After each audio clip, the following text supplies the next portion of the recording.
दिल्ली की सर्दी आज जान लेने आई थी। धुंध इतनी घनी थी कि राकेश के बंगले की लाइटें तक मटमैली दिख रही थीं।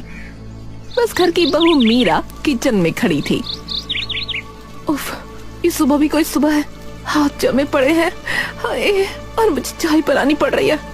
कोई एक दिन तो आराम दे दो भगवान।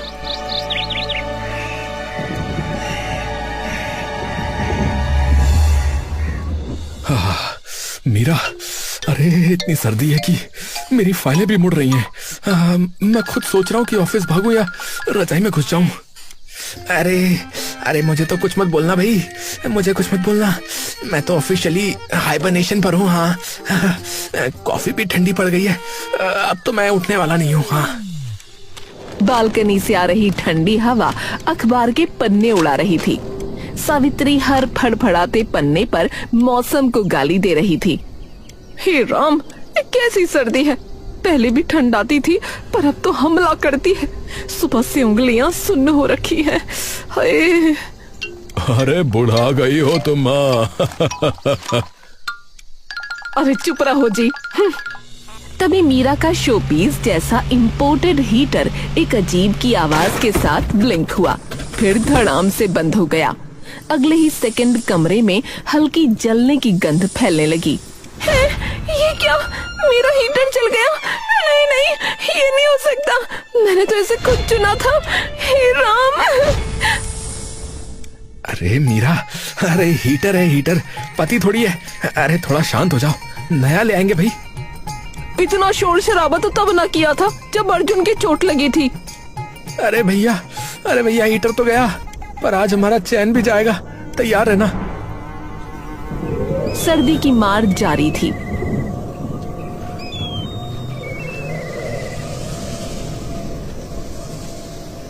और उसी शाम कबीर ने सबको लिविंग रूम में बुलाया। अच्छा सुनो सब लोग, मुझे ना कुछ बताना है। मैंने शादी कर ली है, लव मैरिज, और मैं अभी अपनी पत्नी को यहीं ला रहा हूँ। सब हैरान रह गए और एक दूसरे को ऐसे देखने लगे जैसे भूकंप आने वाला हो। क्या, बिना बताए और ले भी आए? कौन है वो? खानदान क्या है? तभी दरवाजा धीरे से खुला। एक लड़की बेहद साधारण कपड़ों में शर्माते हुए अंदर आई। उसके चेहरे पर झिझक और डर दोनों थे। ये सिया है, मेरी पत्नी। नमस्ते। मीरा ने उसे सर से पैर तक ऐसे स्कैन किया जैसे किसी इंपोर्टेड आइटम का क्वालिटी चेक कर रही हो। कैसी लगी मेरी पसंद? अरे ऐसे शादी करने का क्या मतलब है? क्या मतलब है? हमें बताया क्यों नहीं? क्योंकि मुझे पता था कि आप लोग नहीं मानोगे, इसीलिए। क्यों, दूसरे धर्म की है क्या? नहीं, दूसरे धर्म की नहीं है, लेकिन हाँ, गरीब घर की जरूर है। Oh God, help me। देखा, बस इसी रिएक्शन की वजह से, इसीलिए नहीं बताया था।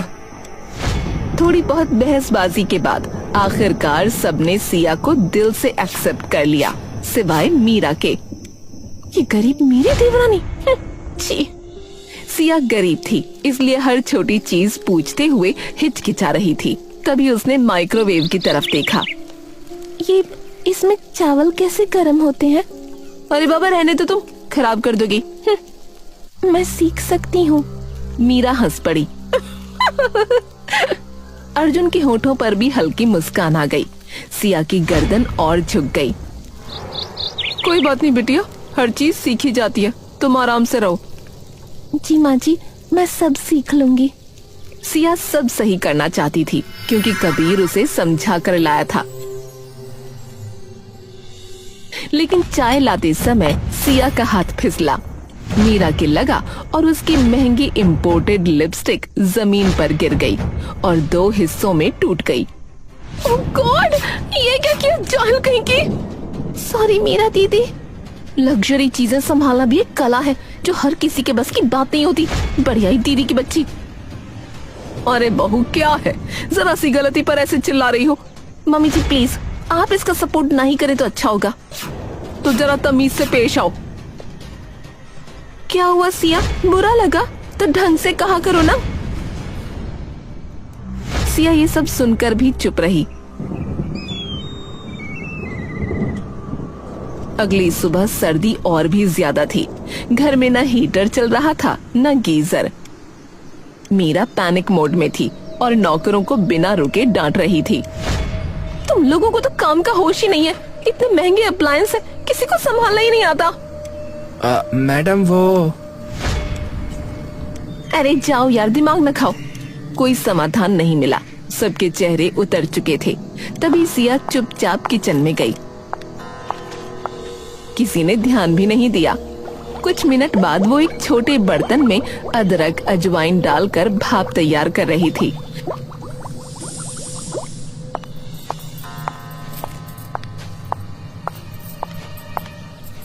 माँ जी, इसे छाती पर रख लीजिए, गर्माहट मिलती रहेगी।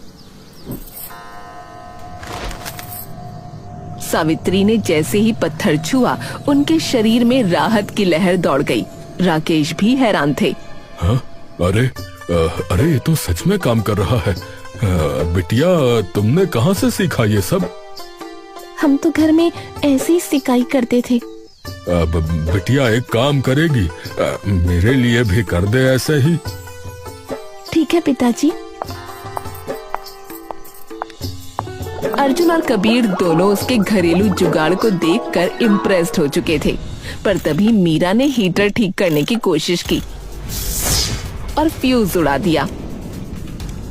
पूरा घर अंधेरे में डूब गया। ओह गॉड, ये क्या हो गया? मैं तो बस। अरे तुमसे किसने कहा था ये सब करने को? अब जाओ फ्यूज बदलो। सॉरी, आप बदल दो ना। तो जो काम नहीं आता ना वो मत किया करो तुम। अरे और कुछ नहीं तो सिया से ही कुछ सीख लो। वो जो भी कुछ करती है वो कम से कम ढंग से तो करती है। अब मेरे पतिदेव भी इस कल की आई सिया की तारीफ करने लगे। यही दिन देखना बाकी था। सब परेशान थे। तभी सिया ने बिना बोले कुछ मोमबत्तियां जलाईं। अरे वाह, ये तो बहुत अच्छा है। सच में बहू, तुमने जो है कमाल कर दिया। अरे पापा, आखिर बीवी किसकी है? हाँ हाँ ठीक है, ये सब छोड़ो, एक जरूरी बात तो रह ही गई। क्या? क्या? हमारी परंपरा है ना कि किसी भी शादी के बाद सबको गांव जाना होता है। तैयारी शुरू कर दो। ठीक है माँ जी। मैं गांव? वहाँ तो वाईफाई भी नहीं होगा और लग्जरी, मैं नहीं जा सकती। चलना तो पड़ेगा, ऐसे नहीं तो वैसे। अर्जुन ने काफी मना कर मीरा को तैयार किया। कबीर और सिया तो पहले ही मान चुके थे। मीरा ने 3 बड़े सूटकेस भरे। Sweater, jackets, shawl, makeup, perfume, जैसे फैशन वीक अटेंड करने जा रही हो। दूसरी तरफ सिया ने सिर्फ एक छोटा बैग लिया जिसमें 2-3 अच्छे कपड़े और एक शॉल था। तो भाई सब तैयार हो? हैं? तैयार? ये हाँ चलो। हाँ चलो। वो लोग निकलने ही वाले थे कि एक नया तमाशा हुआ। मीरा का इम्पोर्टेड मफलर कार के टायर में उलझकर फट गया। नो, ये मेरा फेवरेट था। ये तो अपशकुन हो गया। मैं नहीं जाऊंगी। बैठ रही है या बताऊं अभी? मीरा चुपचाप बैठ गई।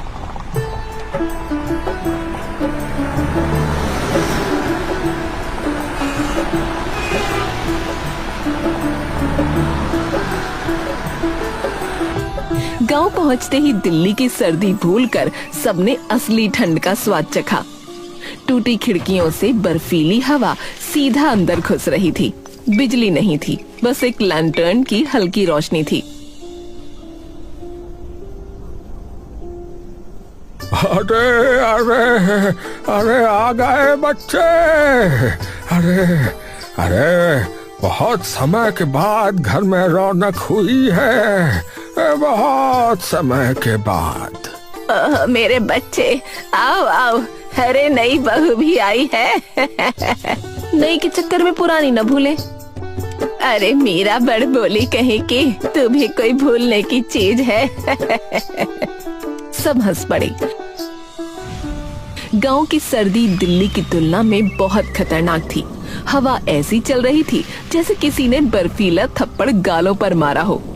मीरा का मेकअप ठंड में धीरे धीरे क्रैक हो रहा था और उसका मूड उससे भी तेजी से बिगड़ रहा था। हे भगवान, ये कैसी जगह है? मेरा चेहरा पत्थर बन गया। कोई हीटर नहीं, कोई आराम नहीं, मैं यहाँ नहीं रह सकती। अरे यार चुप रहो, हैं? एक तो वैसी ठंड से कुल्फी बन गया और ऊपर से तुम्हारी बातें।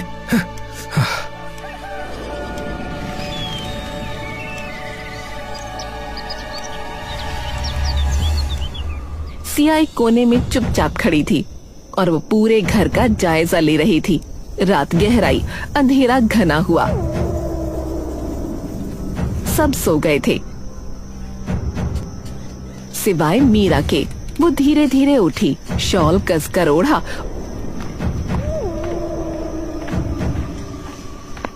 मैं यहाँ 1 मिनट भी और नहीं रहूंगी, मैं तो उड़ चली। जैसे ही वो रास्ते में पहुंची, झाड़ियों में से अचानक एक कुत्ता भौंका। आवाज इतनी तेज थी कि मीरा का दिल फटने को आ गया। बचाओ, कोई तो रोको इस जानवर को। वो चिल्लाती हुई उल्टे पांव वापस घर भागी। सब नींद से उठे, हक्का बक्का। क्या है, क्यों रात में चीख रही है? सो जा ना। जी वो चूहा आ गया था, बस इसलिए, सॉरी। सब वापस सो गए।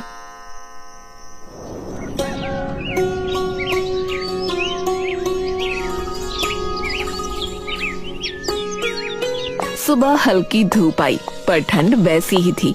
तभी सिया बाहर निकली और दीवारों में पड़े बड़े बड़े छेदों में गीली मिट्टी भरने लगी। दादा ने उसे ऐसे देखा और मुस्कुराए। अरे वाह, इस वाली बहू में दिमाग भी है। आखिर पत्नी किसकी है? कोयलों को इस तरह जमाया कि धुआं न बने, एक तरह का देसी स्मोकलेस हीटर। ये क्या कर रही हो बेटी? सर्दी का जुगाड़, बस देखती जाइए आप। ये कहकर खिड़की पर उसने पुरानी रजाई टांग दी। हवा रुक गई, धीरे धीरे कमरा गर्म होने लगा। अरे वाह, ये तो सच में गर्म हो गया। बेटिया, तुमने तो कमाल कर दिया। अरे वाह, अमेजिंग यार। इतना भी कुछ खास नहीं है, पर ये तुमने किया कैसे? सिया समझाने लगी, पर मीरा ने बीच में ही हाथ हिलाकर जैसे बात काट दी। अच्छा ठीक है, रहने दो, मैं बस ऐसे ही पूछ रही थी।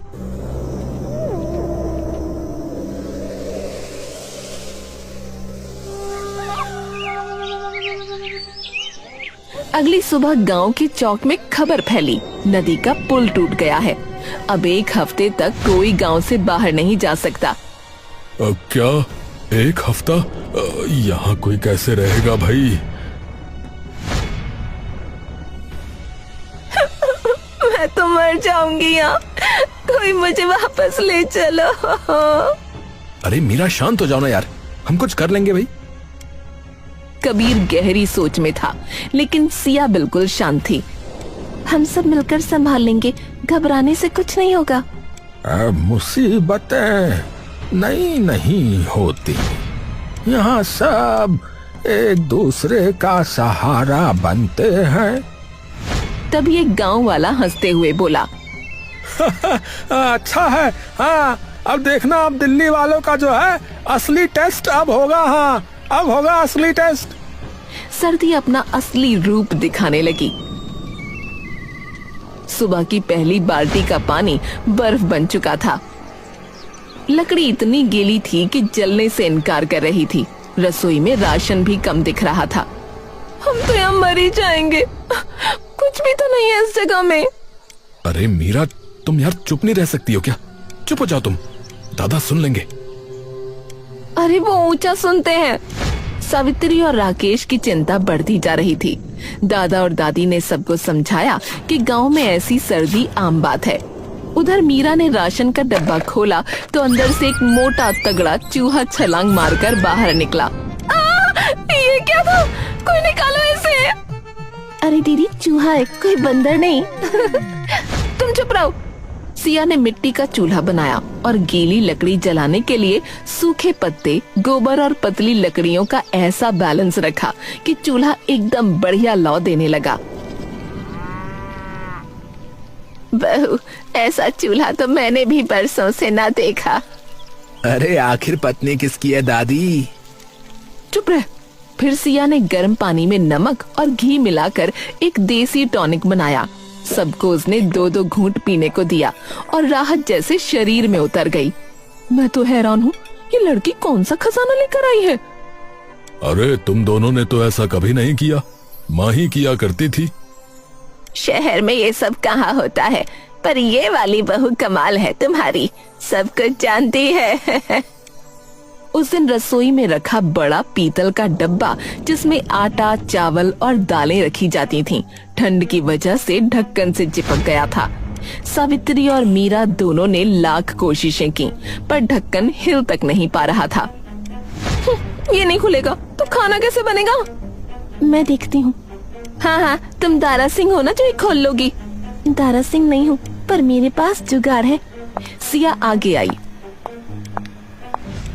उसने ढक्कन पर हल्का सा तेल लगाया, पास रखे तांबे के लोटे में गर्म पानी भरा और उसे डब्बे के ढक्कन पर उल्टा रख दिया। गर्माहट ऊपर से जाती रही, तेल ने किनारों को नरम किया और ठंड की पकड़ ढीली पड़ने लगी।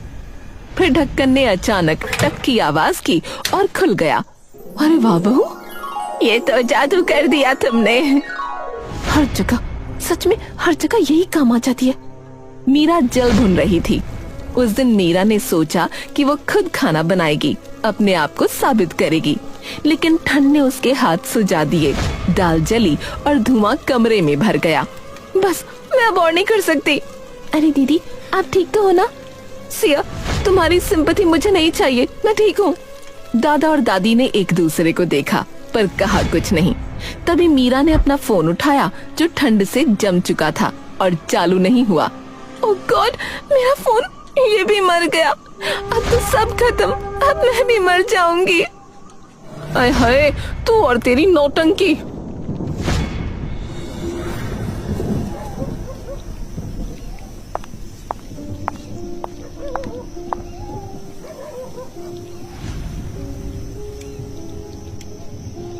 सिया ने हल्के हाथों से मीरा की सूजी हुई उंगलियों पर गर्म कपड़ा बांधा।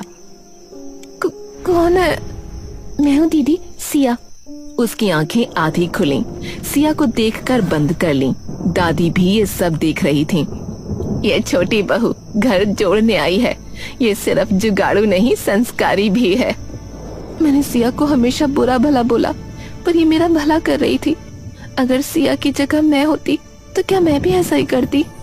सिया का ये अनकहा स्नेह मीरा के दिल को पिघला चुका था। पर सुबह होते होते मीरा का शरीर तपने लगा। गले में जलन, सिर भारी और कमजोरी ऐसी कि उठ भी न सके। जैसे ही सिया ने देखा, तुरंत हरकत में आ गई। मीरा दीदी, आप उठिए मत, रुकिए, मैं अभी लाती हूँ। क्या? आप बस रुकिए। वो रसोई में गई, काढ़ा तैयार किया। मीरा की उंगलियों पर फिर से गर्म कपड़ा रखा। अर्जुन और कबीर दोनों चुपचाप खड़े थे। अरे मैंने ऐसी देखभाल कभी नहीं देखी भाई। अरे आखिर पत्नी अरे भाई तेरी है भाई, तेरी ही पत्नी है भाई, सबको पता है, पूरे गांव को पता है, सब मोहल्ले को पता है भाई, तेरी ही पत्नी है। अरे पर भैया, सच में सियाना अलग है। पहली बार मीरा की आंखें नम हुईं और धीमी आवाज में कहा, थैंक यू। छोटी बहू, तू सच में कमाल निकली रे। कबीर तेरी पसंद में मान गई।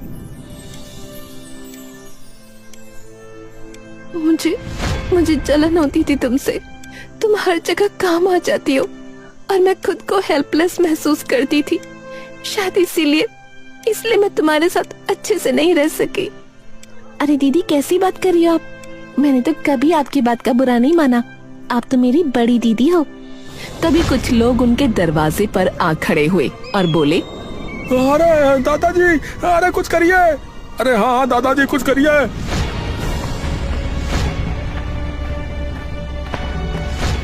हाँ, क्या क्या हुआ बेटा? अरे दादाजी, इस बार की ठंड ने जो है पानी की टंकी को जमा दिया है। सब नल जो है वो सूखे पड़े हैं, पानी नहीं आ रहा है।